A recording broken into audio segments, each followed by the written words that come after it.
A globalização das religiões. Ecumenismo, parte 2. Algumas perguntas ficam em nossa cabeça no dia a dia. Por exemplo, se Deus é um só, por que há tantas religiões?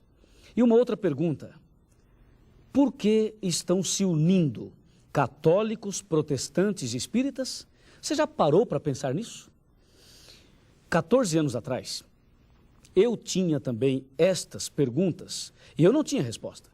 Mas um dia, Deus enviou alguém, e esse alguém, este homem, me ensinou a palavra de Deus. E hoje eu posso estar aqui para que, em nome de Jesus, eu possa também levar até você a mensagem verdadeira da profecia da palavra de Deus. Seja bem-vindo. Você vai ter a resposta para cada uma no livro, no estudo. Não conseguimos ver como a Igreja Romana poderá desembaraçar-se da acusação de idolatria. E esta é a religião que os protestantes estão começando a encarar com tanto agrado e que finalmente se unirá com o protestantismo. Esta união não será, porém, efetuada por uma mudança no catolicismo, pois Roma não muda. Ela declara possuir infalibilidade. É o protestantismo que mudará. A adoção de ideias liberais, de sua parte, o conduzirá ao ponto em que possa apertar a mão do catolicismo. Este é um texto rico em detalhes na época que foi escrito, 1886. A divisão nessa época era muito grande. Em nossos dias, talvez não entendamos que isto é uma profecia que está em cumprimento, incrivelmente. Vamos examinar parte por parte. Não conseguirmos ver como a Igreja Romana poderá desembaraçar-se da acusação de idolatria. Sempre o mundo protestante claramente alegou que o catolicismo pratica a idolatria. E isto parecia ser algo inaceitável, intolerável. Mas nós já estamos vendo em vários vídeos como estão não observando mais esta diferença e simplesmente unindo-se cada vez mais ambos os lados. A Igreja Católica tem uma missão, porque ela se entende fiel servidora de Jesus, de restaurar aquela unidade que foi perdida já há muitos séculos atrás. Os católicos negam que adoram Maria. Há milhares de santuários enormes e pomposos dedicados a Maria ao redor do mundo. Só na França são aproximadamente 1000. Visitados por centenas de milhões de pessoas a cada ano. Contudo, há pouquíssimos santuários dedicados a Cristo. E os que existem geralmente são muito pequenos e poucos visitados. Os peregrinos dirigem-se aos santuários de Maria a fim de pedir a sua ajuda e proteção. Tanto o Novo Catolicismo Universal da Igreja Católica quanto o Concílio Vaticano II declaram: desde os tempos mais antigos, a Virgem Bendita tem sido honrada com o título de Mãe de Deus, a quem os fiéis recorrem na busca de proteção em meio a todos os perigos e necessidades. Por que recorrer à proteção dela, quando a proteção de Deus está a nosso dispor? E mais, se essa Maria católica pode realmente proteger todos os católicos de qualquer perigo e suprir todas as suas necessidades, então ela deve ser, no mínimo, tão poderosa quanto Deus. Além de aparentemente mais compassiva, porque pelo menos 100 vezes mais orações a ela do que ao próprio Deus. Talvez até 1000 vezes mais dirigido a ela do que o número de orações dirigidas ao Pai e a Cristo juntos. Foi Cristo, e não Maria, quem morreu pelos nossos pecados. Será que ele não provou seu amor?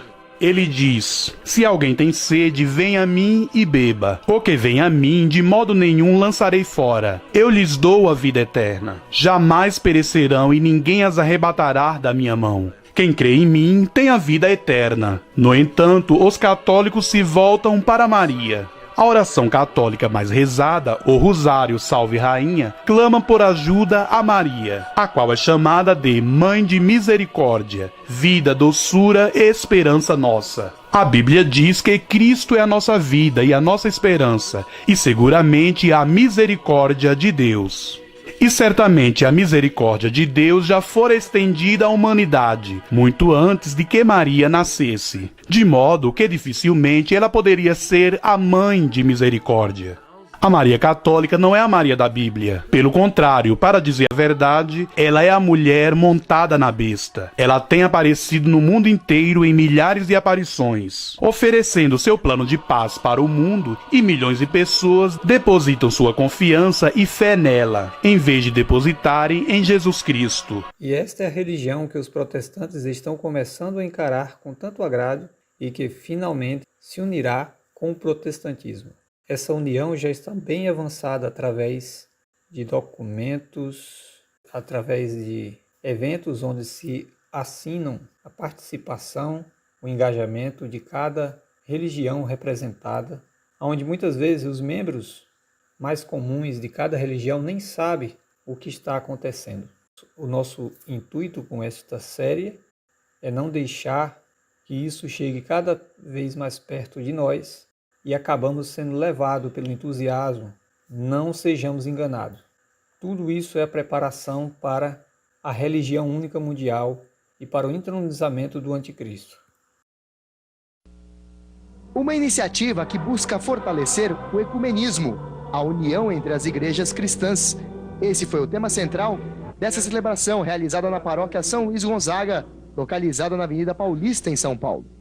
E essa celebração comemorou o 40º aniversário do decreto Unitatis Redintegratio, promulgado pelo Papa Paulo VI em 1964.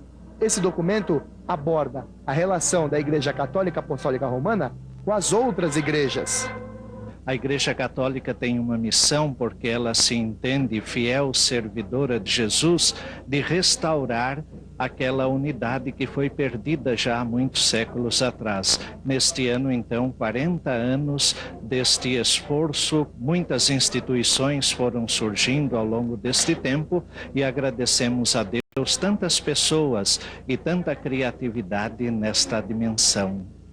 A celebração ecumênica realizada na paróquia São Luís Gonzaga, como não poderia deixar de ser, contou com a presença de representantes de outras igrejas, irmãs da Igreja Católica Apostólica Romana. E a gente precisa deixar as palavras de lado e dar exemplo. Eu estou aqui, vim hoje aqui, a convite do colega aí, do padre, para mostrar que anglicanos e romanos estão juntos nesta caminhada de unidade das igrejas. A unidade entre os membros, entre o corpo de Cristo é muito importante. Então, nós não devemos ter acepção, fazer acepção entre o povo de Deus, né? Pelo contrário, devemos nos unir, ganharmos força para que o nome de Cristo seja exaltado e para que a pessoa de Jesus possa voltar logo, né? Para que nós possamos concluir logo essa obra tão divina, tão especial que nós almejamos. Independente das diferenças, né? Eu acho que nós estamos prestando um culto a Deus, que é o único, e eu acho que é importante essa união das igrejas. Em seu pronunciamento, o rabino Henri Sobel falou que o trabalho de ecumenismo e diálogo entre as igrejas não seria possível sem a atuação dos papas João XXIII e João Paulo II. Durante a celebração, diversos atos representaram a união, a paz e a luz que ilumina as igrejas, como a água perfumada que banhou as mãos dos participantes. É a suavidade e o odor da paz em vez da brutalidade e da carnificina da guerra. De São Paulo, Paulo Júnior, para o JCTV.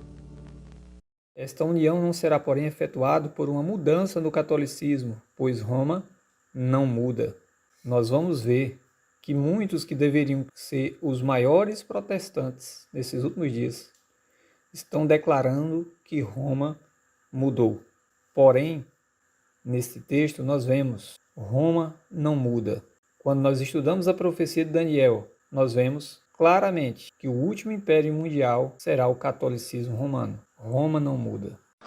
Agora vou entrevistar Dom Beni, ele que é bispo da Diocese de Lorena. É um grande prazer entrevistá-lo, Dom Beni. Na opinião do senhor, como o senhor vê a melhor forma de promover o ecumenismo dentro da Diocese? A Diocese de Lorena é uma diocese feliz. E aqui na Diocese de Lorena, nós temos a pastoral ecumênica e do diálogo interreligioso.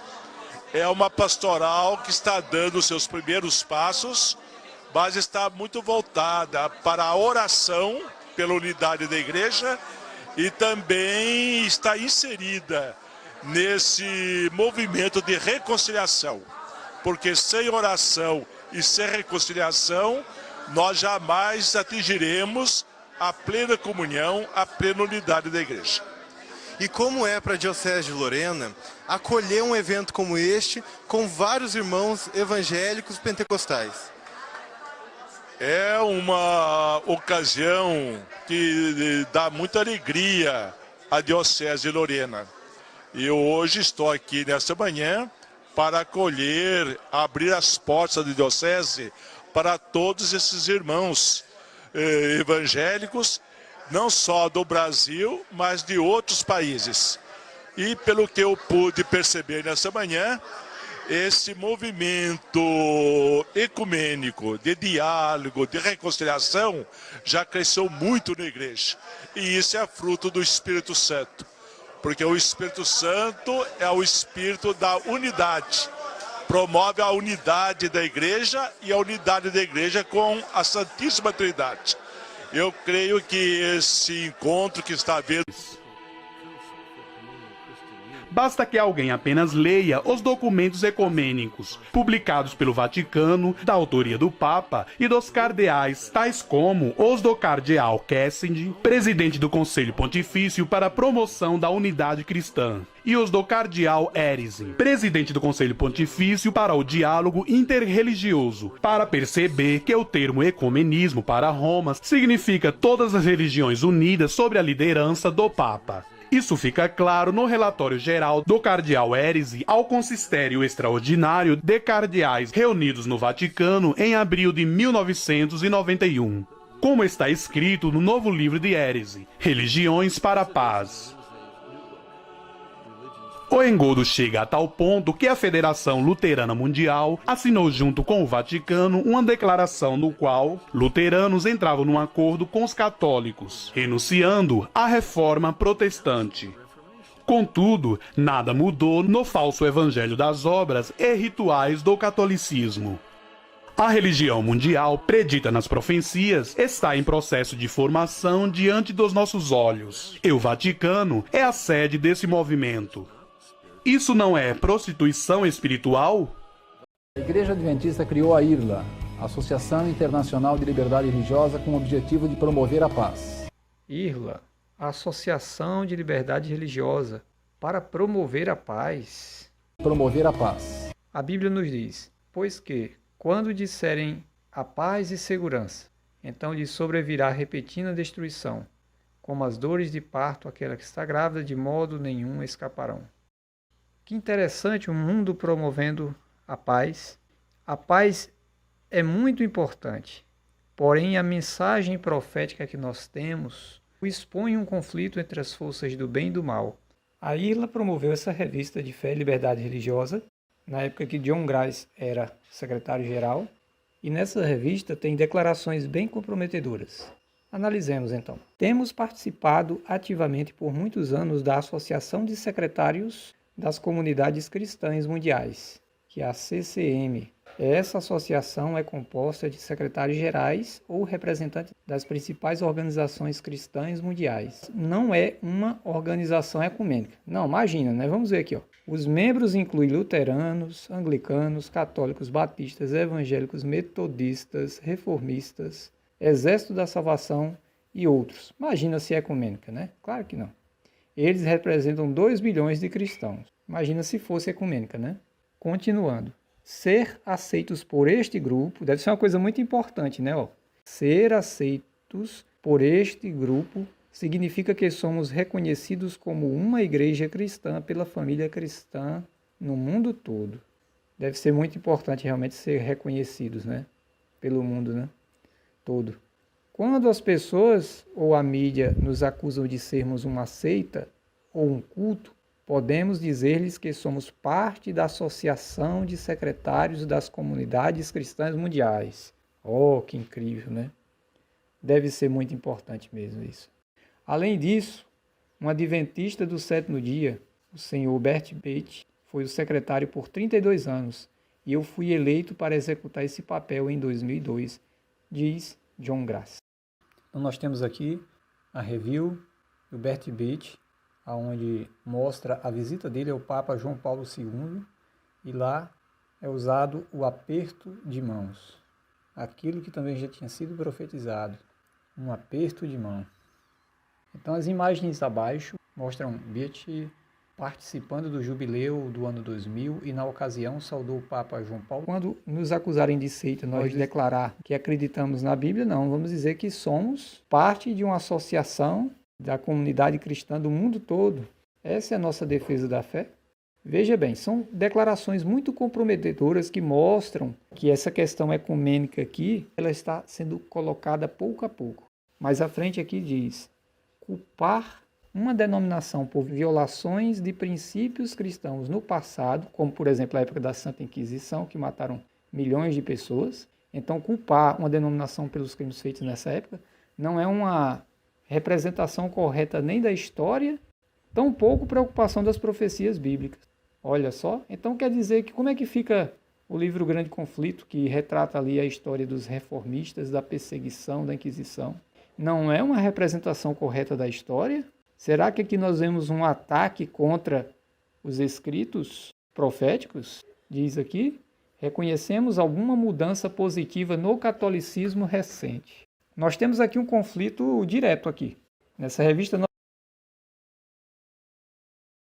nós vemos uma declaração clara, retratar o passado da Igreja Católica ou de qualquer denominação que tenha perseguido cristãos seria um erro. E em seguida nós vemos aqui uma declaração que vai contra o que nós já vimos, aonde diz que Roma não muda. E aqui ele declara que reconhece mudanças positivas no catolicismo recente. Houve um tempo em que os protestantes davam alto valor à liberdade de consciência, a tão elevado preço comprada. Ensinavam os filhos a aborrecer o papado e sustentavam que buscar harmonia com Roma seria deslealdade para com Deus.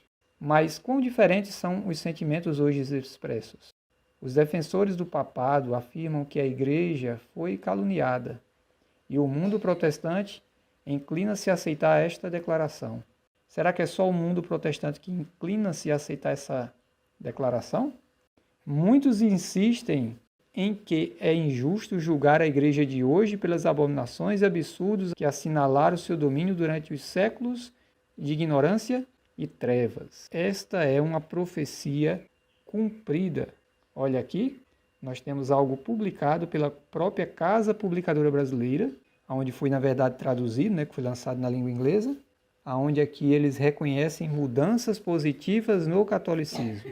Rejeitamos a intolerância contra qualquer pessoa, a despeito de raça, nacionalidade ou credo religioso.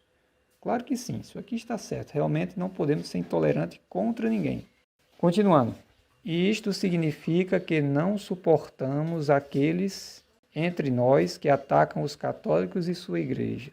Então veja bem, aqui ele está falando, na verdade, daqueles que interpretam as profecias e enquadram Babilônia e suas filhas como um movimento do grande enganador. Isso para eles é um ataque. E eles dizem aqui que não suportamos aqueles que entre nós atacam os católicos e sua igreja.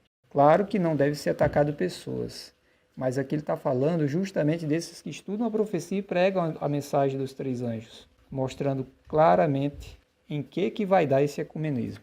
É também reconhecido que temos relacionamento com outras igrejas cristãs, os quais esperamos que sejam melhorados no futuro, mas queremos evitar deixar os fanáticos ou os grupos dissidentes ou apocalípticos criarem confusão e projetarem falsas imagens da igreja. Mas quem seriam os fanáticos aqui? Eles estão falando diretamente dos que estudam a profecia. Está falando daqueles que se apegam às profecias. Agora, grupos dissidentes, quer dizer, daqueles que já saíram da instituição, como é que eles vão impedir os dissidentes de falarem contra essa grande união ecumênica? Como eles impedirão? Vão perseguir os de fora também? Ou apocalípticos? Nós ainda temos que ainda pregam mensagens, então devemos entender aqui que eles querem projetar uma imagem, né? Que imagem seria essa? Nós já vimos aqui nos textos que a união de todas essas igrejas vão vão formar aquilo que a profecia indica como a imagem da hierarquia romana, ou seja, a imagem da besta. Então, na verdade, o que eles estão defendendo aqui é uma imagem, mas é a imagem da besta. Continuando. É importante apresentar uma imagem positiva da nossa igreja à mídia e às autoridades.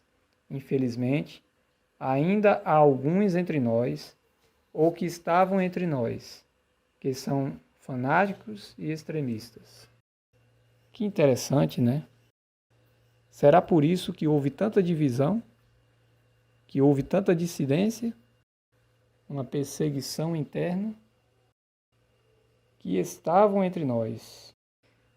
Nós temos aqui um texto que mostra a união de John Grass, o movimento ecumênico, junto com a política, com o Estado, onde diz: a ex-primeira-dama, a senadora Hillary Clinton, naquela época uma candidata potencial para a próxima corrida presidencial, disse: se a liberdade religiosa prosperar no século XXI, os Estados Unidos devem ser um líder nesse esforço. Então veio o sinal, ela disse. Não há um grupo que esteja mais focado no assunto da liberdade religiosa do que a Igreja Adventista do Sétimo Dia. Eu acredito que eles ficam babando quando vê uma declaração como essa, ser reconhecido pelo mundo, né? Mas aqui nós vemos que nessa união das igrejas, onde poderíamos pensar que a igreja não se envolve nisso, ela é a que mais promove. Há um certo bastidor que não é mostrado a todos, mas grande investimento é feito nessa área. E o ecumenismo está muito avançado, muito mais do que pensamos. Vamos dar uma olhadinha aqui, olha. Meretrizes são igrejas caídas que seguem a igreja mãe, a mesma filosofia da igreja mãe. Existe uma igreja verdadeira e outra falsa. Ou seja, de acordo com a Bíblia, existem apenas dois caminhos. Porém, a igreja falsa é mãe de muitas outras igrejas. E não ensinam a verdade. A doutrina destas igrejas não ficariam em pé quando nós colocarmos em acordo com a palavra de Deus. Essas doutrinas caem por terra quando nós comparamos os ensinamentos das igrejas modernas com a Bíblia Sagrada. Todas caem por terra. Sabe por quê? Porque são doutrinas de homens. Esse vídeo já antigo, de muitos anos, vemos como era contundente a mensagem profética. Completar 70 anos do Conselho Mundial de Igrejas, o Papa Francisco, no dia 21 de junho de 2018, se dirigiu ao Conselho Mundial de Igrejas para discursar, com pedido do ecumenismo, que é a união de todas as igrejas da Terra. O que poucos sabem é que, segundo as profecias do livro do Apocalipse, aquele que irá trazer unidade no mundo, inclusive ao meio religioso, será o próprio Anticristo. Isto no final dos tempos. Ele se colocará como líder global, e existirá então uma religião única. Atualmente, vemos o Papa Francisco, junto ao Conselho Mundial de Igrejas, proclamando o ecumenismo, a união de todas as denominações religiosas cristãs da Terra. Este movimento é profético, é um sinal do quão próximo estamos do final dos tempos. Para você entender, as profecias do Apocalipse dizem que esta mulher, igreja, junto com suas filhas, serão julgadas no final dos tempos e que cairá praga sobre elas, grande juízo vindo do Criador do céu e da terra. Por isso, fica o alerta para quem assiste: busque entender e ler os textos antigos descritos para que não seja enganado com falsos discursos de paz, segurança e unidade do povo, pois será com este mesmo discurso que o Anticristo enganará o mundo. Hoje, no dia 21 de junho de 2018, vemos o Papa Francisco simplesmente preparando o caminho para a manifestação do Anticristo. Ô Jackson, meu querido, bom dia, e um grande bom dia a todas as pessoas que vão estar conosco nesse momento, que sem sombra de dúvidas é um momento singular na vida da igreja, na vida do Santo Padre, na vida das instituições que vão estar juntas nesse momento de oração ecumênica. O Papa Francisco, que foi saudado, o Papa Francisco que está entrando justamente nesse momento na sede do Conselho Mundial de Igrejas, ele que foi recebido há poucos minutos pelo reverendo Dr. Olaf Fixet-Fay, secretário-geral do Conselho Mundial de Igrejas, pela doutora Agnes Abum, moderadora, também pelo metropolita Dr. Gennadios Zessazina, que é vice-moderador, pela episcopisa Mary Ann Swanson, que é vice-moderador, e que acompanham também o Santo Padre neste momento até a capela, onde será realizada, portanto, essa oração ecumênica, e onde já temos um canto neste momento.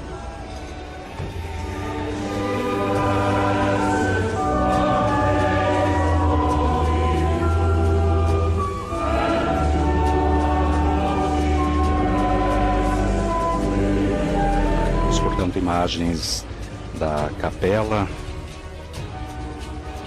do Conselho, da sede do Conselho Mundial de Igrejas. São cerca de 230 pessoas presentes nessa oração ecumênica. Conselho Ecumênico de Igrejas, que congrega 345 comunidades cristãs de mais de 110 países e compreende reformados, luteranos, anglicanos, metodistas, batistas e ortodoxos, além de outras igrejas.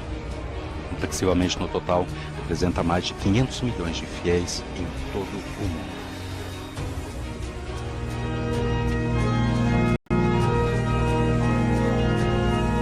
Padre Renato, essa visita do Papa Francisco pelos 70 anos de fundação do Conselho Mundial de Igrejas, mas um passo importante no caminho ecumênico.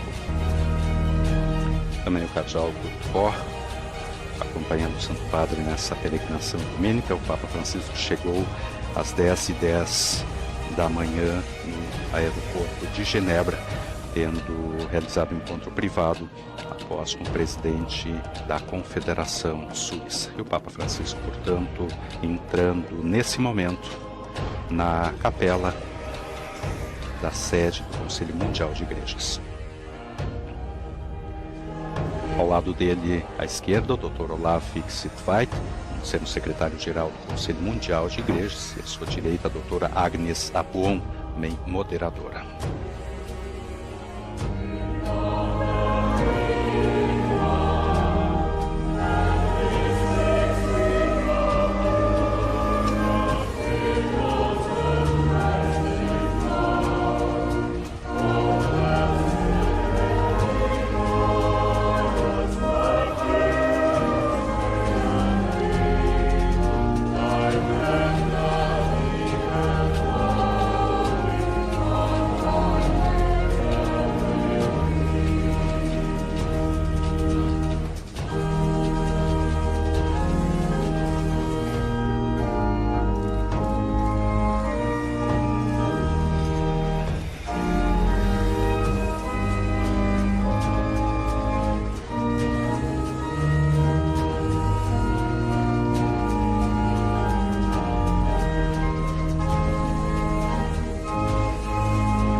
De entrada, nós tivemos colocada a vela e também as Sagradas Escrituras em cima da mesa do altar. Nós temos uma cruz e também as lideranças religiosas, o Papa Francisco, fizeram uma reverência também ao altar e se sentam nesse momento, se acomodam, portanto, para o início da celebração.